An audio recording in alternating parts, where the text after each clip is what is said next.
Ethan Parker started his morning like any other quiet day on the ranch. He fed the horses, checked the fences, and saddled his chestnut mare, Willow. The sun had just begun to rise, spreading a soft golden light across the open land. Most people loved the early hours for their peace. But for Ethan, mornings meant responsibility. After last night's heavy rain, he needed to ride toward the rocky hills to see if anything had been damaged.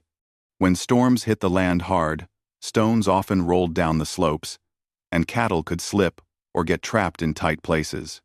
He guided Willow up the narrow trail, breathing the fresh scent of wet soil. Everything felt calm at first, almost too calm. The hills were quiet, except for the occasional sound of water dripping from the rocks.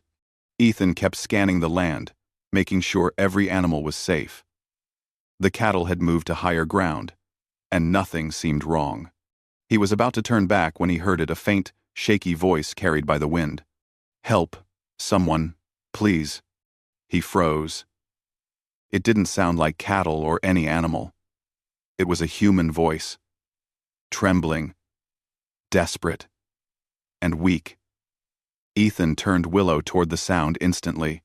He didn't know who it was or what had happened, but he couldn't ignore it. The cry came again, this time sharper, filled with pain. "Please, I can't move." Ethan urged Willow to move faster. The mare's hooves kicked up small stones as they climbed the uneven slope. The voice grew clearer, and soon he reached a broken section of the trail, where rocks had collapsed during the storm. There, caught between two fallen stones, sat a young woman. Her dark hair was tangled, her clothes were dusty, and fear covered her face. Her right leg was trapped under a large rock that must have rolled down during the night. She struggled to breathe calmly, but every movement made her wince in pain. Ethan jumped off his horse. "Don't move. I'm here," he said firmly, trying to keep his voice calm so she wouldn't panic more. The woman lifted her head, relief flooding her eyes. "Please. My leg. I think it's stuck. I've been here since early morning. I thought no one would come." Ethan knelt beside the trapped leg. The stone wasn't crushing the bone, but it was heavy enough to keep her pinned. Her skin around the ankle looked swollen and bruised, and she was shaking from exhaustion. He noticed her hands trembling as she tried to stop tears from falling. "What's your name?" he asked. "Marisol," she whispered. "I was traveling across the hills to reach a ranch south of here. I slipped, and then the stones rolled. I didn't know what to do." "You're going to be all right, Marisol," Ethan said. "But I need you to stay as still as you can. I'll try to move this rock." Her breathing quickened in fear. "Is my leg broken?" "I don't think so," he replied. "But it's stuck pretty bad. Just breathe." He stood, braced his boots against the smaller rocks, and pushed the fallen stone with all his strength. For a moment, it didn't budge. Marisol closed her eyes tightly. Ethan tried again, using his shoulder and back muscles, gritting his teeth as the rock finally shifted just an inch. "Hold on," he said, adjusting his grip and pushing harder. The rock scraped against the ground, groaning under his effort. Slowly, painfully, it lifted enough for Marisol to pull her leg free. As soon as she tried to move, she gasped and bit her lip. Ethan quickly steadied her. "Easy. Don't stand yet." When she looked at him, her eyes were full of emotion. Relief mixed with fear and shock. "You saved me," she whispered. "I didn't think anyone would come. I was shouting for so long. You got lucky I was checking the hills today." Her ankle was bruised, but not broken. The skin was scraped, and swelling had begun. She couldn't walk on it without help. The realization seemed to hit Marisol hard. "I can't believe this happened," she said in a shaky voice. "I was only trying to find work. I don't have anyone else around here." Ethan felt a tug of sympathy. She looked exhausted, more than exhausted, like someone who had been fighting hardship long before this accident. Her emotions spilled out suddenly, probably from fear, pain, and the shock of being trapped. Cowboy. My leg was stuck in the stones. I thought I was going to die here. I would have given anything if someone would help me. Anything. Even bear someone's child if it meant being saved. Her face turned red immediately after saying those words, and she covered her eyes with her hands. I didn't mean to say something like that. Please. I was scared. I wasn't thinking. Ethan gently shook his head. You don't owe me anything, Marisol. People say strange things when they're scared. Don't worry about that. She lowered her hands slowly, embarrassed but grateful that he didn't judge her. Her voice softened. I wouldn't leave anyone in trouble, Ethan replied simply. He helped her shift closer to Willow. But as soon as her foot touched the ground, pain flashed across her face. Ethan didn't wait. He carefully lifted her in his arms. She let out a small gasp, surprised by how effortlessly he carried her. But she didn't protest. You're hurt, he said. My ranch isn't far. I'll treat the bruise and give you a place to rest. Marisol rested her head lightly against his shoulder, too tired to argue. She looked around at the hills, then back at him. Did you live here long? Argue? All my life, Ethan replied. Quiet place. But storms make it dangerous. He placed her gently on Willow's back, making sure her injured leg didn't bend too much. Then he climbed up behind her, steadying her with one hand so she wouldn't fall. The ride downhill was slow and careful. Marisol held onto the saddle horn, and Ethan's presence behind her kept her balanced. Every now and then, a small tremble went through her body, either from the cold or the pain. Ethan noticed it and adjusted the pace. When they reached his ranch, the sight of the small wooden house and wide fields seemed to comfort Marisol. The place looked safe, calm, far from the rocky danger. Ethan helped her down and carried her inside. The house was simple, but warm, with a fireplace, wooden furniture, and shelves full of tools and old books. He placed her on a chair and brought a cloth, warm water, and a small jar of ointment he kept for injuries. This might sting a little, he warned. Marisol nodded, biting her lip as he cleaned the bruised ankle. His touch was gentle, careful, and patient. She watched him quietly, noticing how focused he was, how he treated her with respect like she wasn't a burden. You're very kind, she murmured. I'm just doing what anyone should, he said. Not everyone would help a stranger, she replied softly. He wrapped her ankle with a cloth bandage. You'll need to rest. Walking now will only make it worse. Marisol sighed, both tired and relieved. I don't know how to thank you, truly. Ethan looked up. Just get better. That's enough. She smiled weakly, realizing she was safe. The fear that consumed her earlier slowly faded. She sat back, breathing easier for the first time since she got trapped in the hills.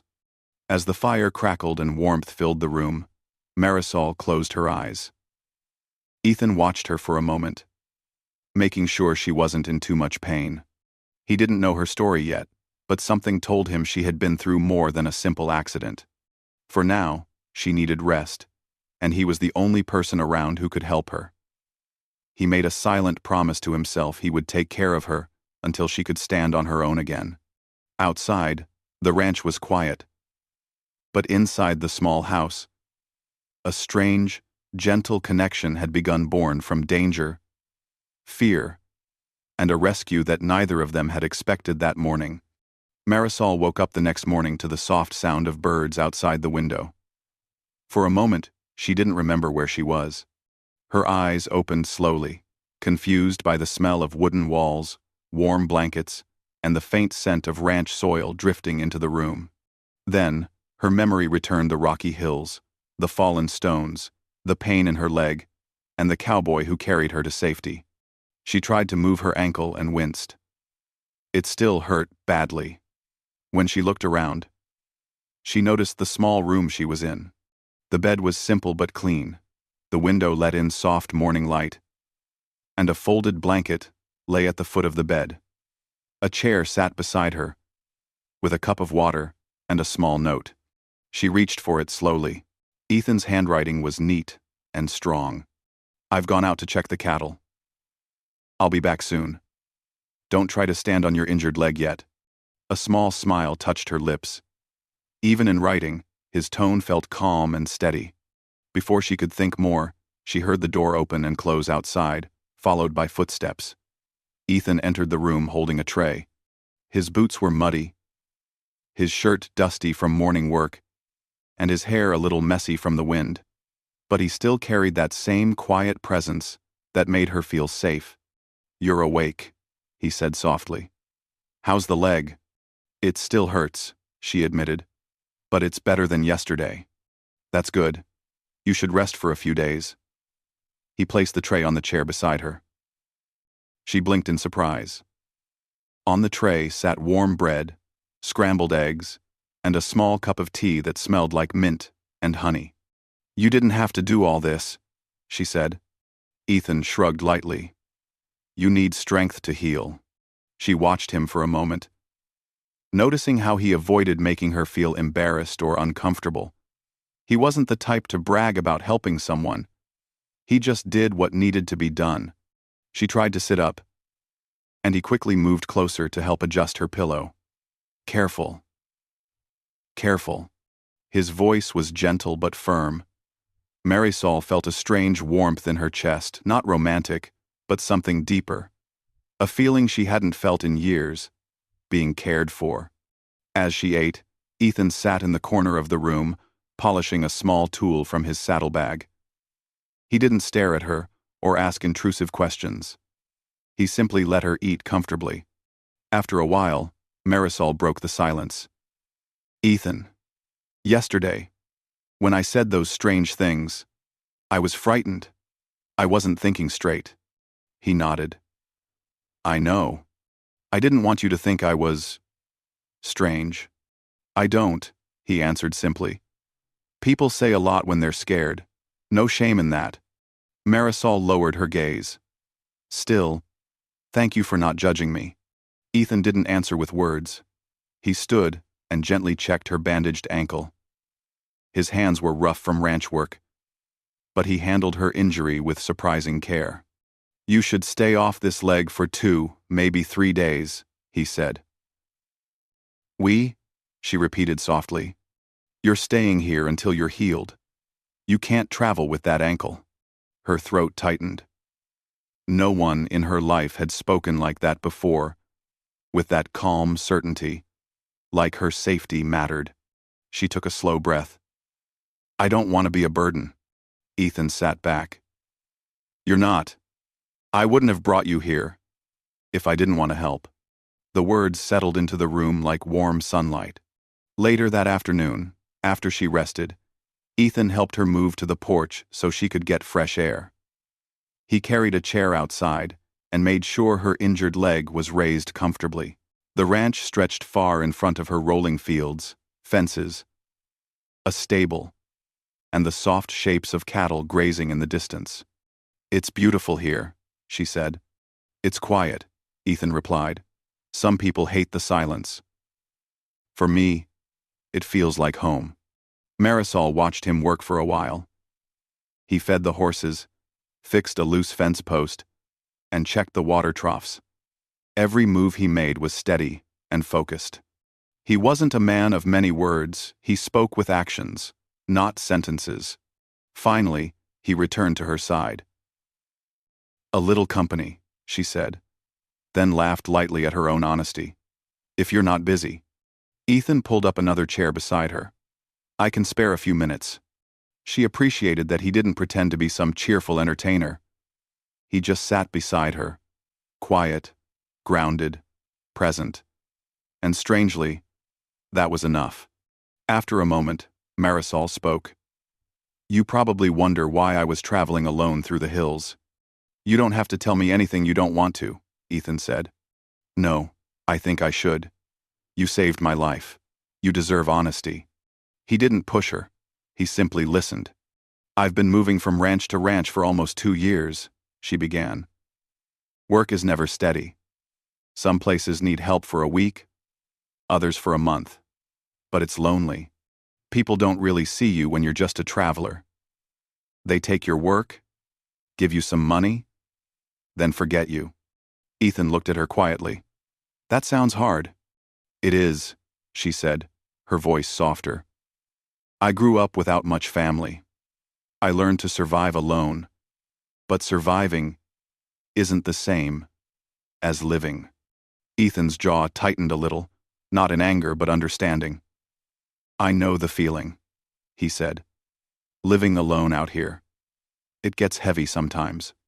Marisol turned to him with gentle curiosity. Don't you have family? He shook his head. My parents passed years ago. I stayed to keep the ranch running. Some days I don't mind the quiet. Other days, the silence feels too loud. She thought about that for a moment. 2 lonely lives, crossing by accident in the hills. Maybe not accident, maybe the world had a way of placing people where they needed to be. As the sun began to set, painting the sky orange and pink, Marisol felt more relaxed than she had in months.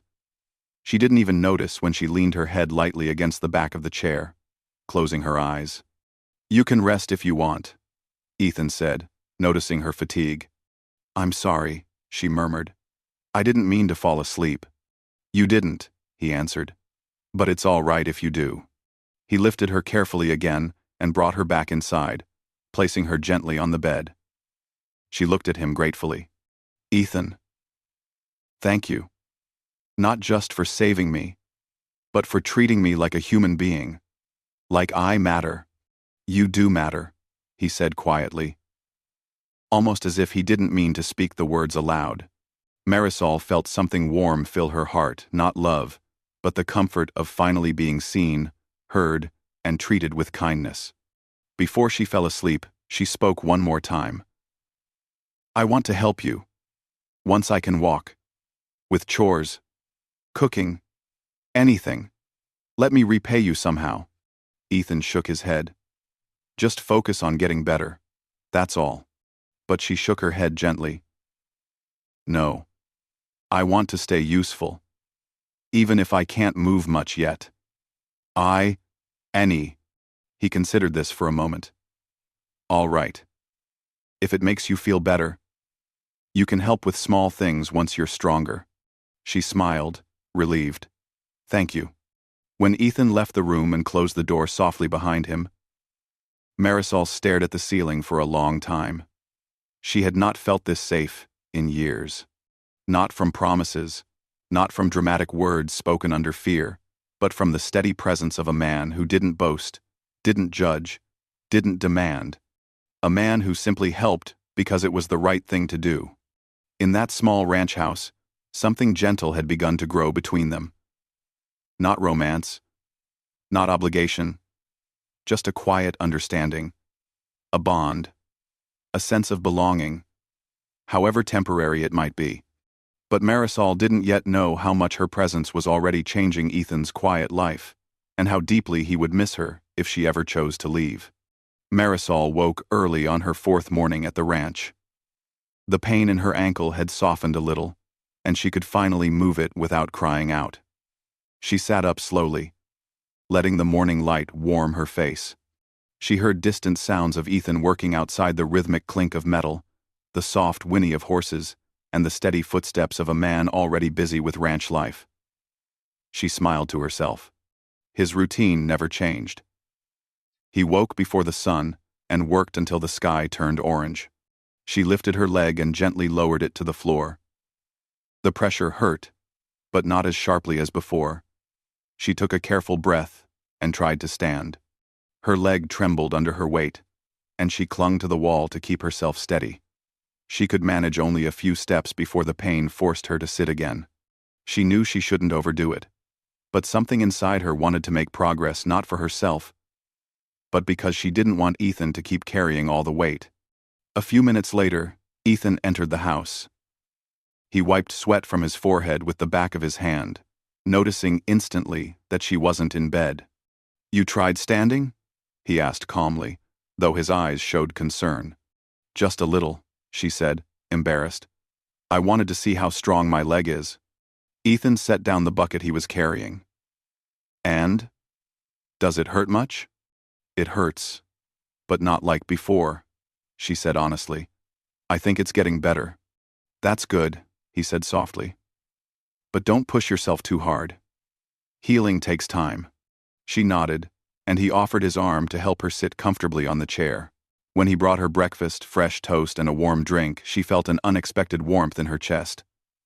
She still wasn't used to being cared for. People from her past had moved in and out of her life so quickly that she had learned not to depend on anyone. Yet here she was, relying entirely on a quiet cowboy who had no reason to help her except kindness. After breakfast, Ethan stepped out to repair a fence broken by the storm. Marisol watched him from the window. The way he moved, steady, strong, focused, showed the kind of discipline that came from years of living alone and handling everything without help. She admired him for that. But she also felt a heaviness in her heart. Because people like Ethan often carried silent burdens too. By noon, Ethan came inside for water. Marisol was sitting at the table. Her hands folded, her face thoughtful. He quickly noticed her expression. "Something on your mind?" he asked. She hesitated, then nodded. "Yes, I've been thinking. About what happened in the hills. About the things I said. Some were happen. I have." Ethan sat across from her. He didn't push her to continue. He simply waited, something he was unusually good at. Marisol took a deep breath. "That day, I wasn't just scared because of the rocks. I was scared because I felt like no one would even know if something happened to me. I've lived most of my life moving from place to place, working for strangers who don't remember my name after I leave. When I was trapped, all I could think about was how easily I could disappear without anyone noticing." Her voice trembled just slightly, but she kept speaking. "And in that fear, I said something foolish. I offered anything, even something impossible. Not because I meant it, but because I felt desperate to be saved, desperate to matter to someone, even for a moment." Ethan listened quietly, his eyes calm but filled with understanding. Marisol felt a strange comfort in that silence. It wasn't judgmental. It wasn't pitying. It was just present. "You don't have to explain," Ethan said finally. "I've felt alone too. Maybe not in the same way. But I understand what it feels like when fear makes you say something you don't mean." Marisol's eyes lifted toward him. "You? But you're strong. You have a ranch. A home. A home can still feel empty," he replied softly. "Some days, the silence in this house is so loud it hurts. I keep myself busy to avoid thinking about it." His honesty surprised her. She had thought Ethan was one of those people who handled everything easily, who didn't let loneliness touch him. But now, she saw the truth. His silence wasn't always peace. Sometimes it was pain. Marisol leaned back slightly, breathing deeply. "I never thought a man like you could feel that way." "Why not?" he asked gently. "Because you seem grounded," she said. "Like someone who doesn't need anyone." Ethan looked down for a moment, considering her words. Needing someone isn't weakness. And loneliness, it stays even when you don't show it. She absorbed that quietly. His words felt heavy and real. She realized then that Ethan wasn't just a rescuer. He was someone carrying his own quiet burdens, just like her. After a moment, Ethan spoke again. "What about you, Marisol? What made you start traveling alone?" Her eyes softened, a mixture of pain and acceptance. "Life pushed me into it. I lost my family young. After that, I worked odd jobs wherever I could. When people don't have roots, they drift. And I've been drifting for years." "And you never settled anywhere?" he asked. "No," she said. "I never felt welcomed anywhere. People saw me as temporary, like a passing shadow." Ethan frowned. "You deserve better than that. Bye." She gave a small smile. Maybe.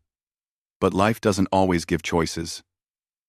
He didn't argue, but his silence said he disagreed. Deeply. The conversation lingered between them, filling the room with a gentle heaviness. Yet it wasn't uncomfortable. It felt honest. Like two people, finally sharing truths they had kept hidden for too long. Later that day, when the sun dipped lower in the sky, Ethan helped Marisol outside again so she could feel the fresh air. She held onto his arm as they stepped onto the porch. Her injured leg shook slightly, but Ethan's steady support kept her balanced. "You can lean on me," he said.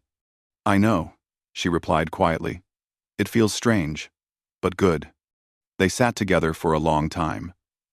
The sky turned orange, then purple, then a soft blue, as evening settled. The silence between them was no longer heavy. It was peaceful. Marisol spoke again after a while. "Ethan, you changed something in me. I didn't expect it." "What do you mean?" he asked. "I didn't expect to feel safe," she said softly. "I've spent so long protecting myself, planning my next move, preparing for people to walk away, that I forgot what safety feels like." Ethan looked ahead at the fields. "I'm glad you feel safe here." "I do," she whispered. "More than I've felt anywhere else." He didn't respond immediately. Instead, he watched the cattle grazing far in the distance, his jaw tightening with a mix of emotions he didn't know how to express. Finally, he spoke. "You're welcome to stay until you're fully healed." She nodded. "Thank you. But after that, I'll have to move on." On. On. On. On. Her words hit him harder than he expected. He tried to hide it, but a hint of sadness touched his eyes. "I know," he said softly. But deep down, he didn't want her to leave. The ranch had been too quiet for too long. Her presence not loud, not dramatic, just simple and warm had changed the way the mornings felt. The evenings, too. Her smile filled the empty spaces of the house. Her voice softened the harshness of loneliness. And the thought of her walking away made his chest feel heavier than the stones he had pushed in the hills. As night fell, Marisol's voice interrupted his thoughts. "Ethan, I want to tell you something else. Something I've never said to anyone." He turned to her, listening closely. "Back in the hills, when I thought I was trapped forever, I didn't just fear the pain. I feared disappearing, like I was nothing. When you saved me, it wasn't just my body you rescued. You saved a part of me I thought was gone. The part that still wanted to live." Her eyes glistened slightly under the fading light. Ethan didn't speak. Instead, he placed a gentle hand over hers. "Not in romance, not in promise, but in understanding." "I'm glad I found you," he said quietly. Marisol's heart warmed. She didn't know what the future held. But in that moment, sitting beside a cowboy who carried his own hidden loneliness, she felt something she hadn't felt in years. A sense of belonging. A sense that she wasn't alone in the world. A sense that maybe, just maybe, she had finally found someone who saw her not as a traveler, not as a burden, not as someone passing through, but as a human being worth caring about. And that realization changed everything inside her. Marisol's leg healed slowly, but each morning, she woke up feeling a little stronger. By the end of the week, she could stand longer, take short steps, and even help Ethan inside the house. She insisted on sweeping, cooking simple meals, and keeping the small kitchen clean. At first, Ethan told her she didn't need to do any of that. But she shook her head and said helping made her feel alive again. So he let her. The ranch began to feel different. The air inside the house wasn't so heavy anymore. There was warm bread on the table in the mornings, soft humming from the kitchen sometimes, and the quiet sound of someone moving around who wasn't him. Ethan didn't say it out loud, but he noticed all of it. He noticed everything. One late afternoon, when the sun was beginning to set behind the hills, Marisol tested her leg again by walking slowly from the porch to the small stable. Ethan watched her carefully from a distance. He didn't interfere, but his eyes followed her every step. She reached the stable, breathing a little harder than usual, and leaned on the wooden frame for support. Ethan finally walked over. "You pushed too far," he said gently. Marisol smiled. "I pushed just enough. I need to see how far I can go." He gave a small smile back, the kind that appeared only rarely. "You're stubborn. And you're patient," she replied. He looked at her for a moment, then helped her back toward the house. She didn't resist the support. The truth was, her legs still ached after too much walking, but she didn't want Ethan to carry everything alone. She wanted to feel strong again. That evening they sat near the fireplace while the wind whistled softly outside. The flames danced across the walls, filling the room with warm colors. Marisol watched the fire for a long time before speaking. "Ethan," she said softly, "my leg is healing. Soon, I'll be able to travel again." Ethan didn't look at her right away. His jaw tightened slightly. I know. And I've been thinking a lot," she continued, "about where I'll go. What comes next." Ethan finally turned to her. There was something in his eyes, something hidden, something heavy. "Do you want to go back to traveling?" he asked. Her fingers played with the blanket on her lap. "I don't know. Traveling feels familiar.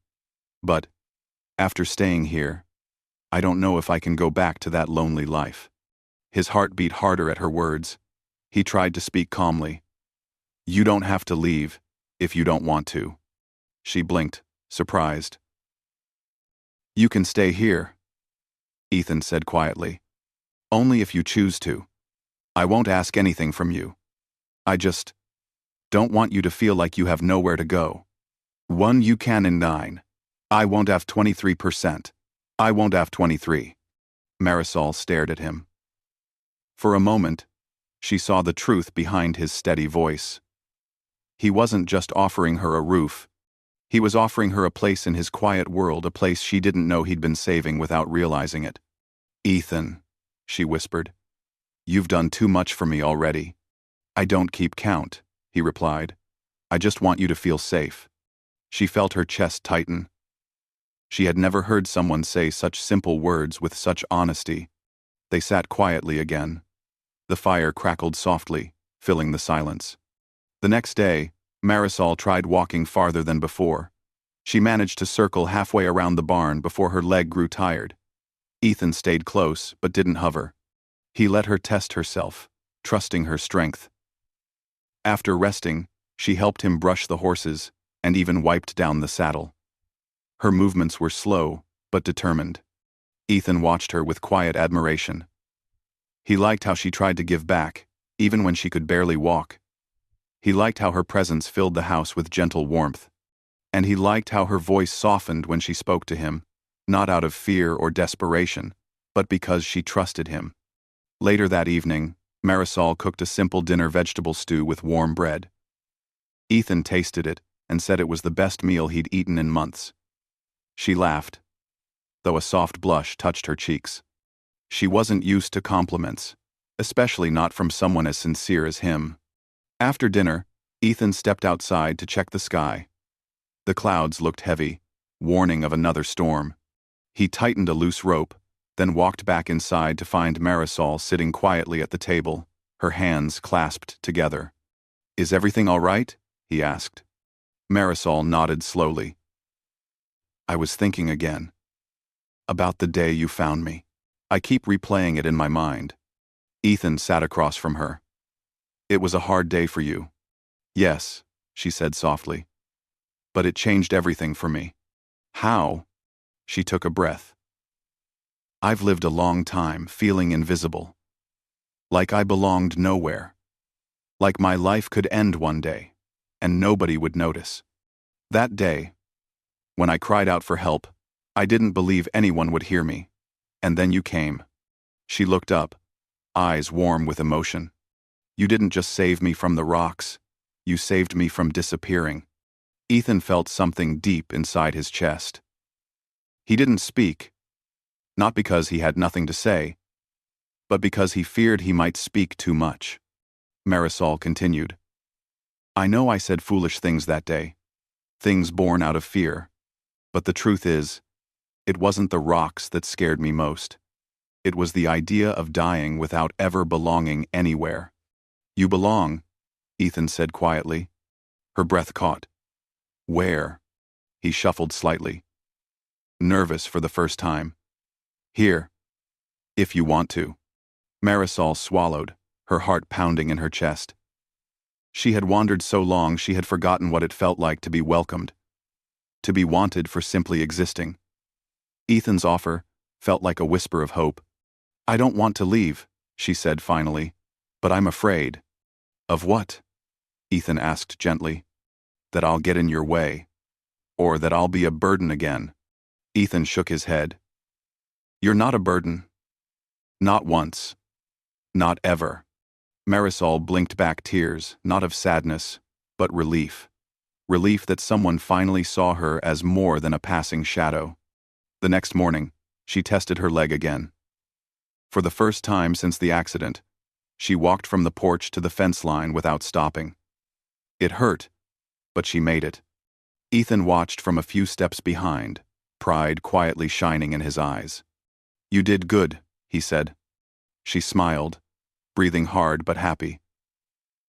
"Almost," he agreed. "Another day or two." "Another day or two," she repeated. "After that, I'll be able to make a decision." Ethan's chest tightened again, but he nodded. "Whatever decision you make, I'll respect it." She looked at him with warm eyes. "I know." That night, another storm rolled across the hills. Rain hammered the roof, and thunder shook the ground. Marisol sat near the window, watching the sky flash. The sound reminded her too much of the day she got trapped. She hugged her arms around herself, trying to calm the rising fear. Ethan noticed quickly and sat beside her. "You're safe here," he said softly. She leaned slightly toward him, not touching but close enough to feel the comfort of his presence. "I know. But storms scare me now." He nodded, understanding without asking for explanations. "Storm will pass. They always do." They sat together until the rain softened and the thunder drifted away into the distance. When the storm finally ended, Marisol turned to Ethan with a steady, determined look in her eyes. "I made my decision." Ethan's heart stopped for a moment. "And?" She took a deep breath. "I want to stay." His eyes softened with a mixture of relief and warmth. "You're sure?" "Yes," she said firmly. "Not because I owe you anything. Not because of fear. Not because of what happened that day. I want to stay because I feel at peace here. I feel seen. I feel safe. And for the first time in years, I feel like I belong somewhere." Ethan let out a slow breath, almost like he'd been holding it for days. "I'm glad," he said quietly. Marisol smiled gently. "Then, if you'll have me, I'd like to make this place my home." He nodded, his voice softer than she'd ever heard it. "You already did." Outside, the ground glistened with the last drops of rain. Inside the small ranch house, two people, once strangers lost in their own loneliness, sat side by side, finally finding something they had been missing for years. A place to stay. A place to heal. A place to belong. And without speaking the words, both knew the same truth. Their lives had changed forever the moment that stone rolled down the hill.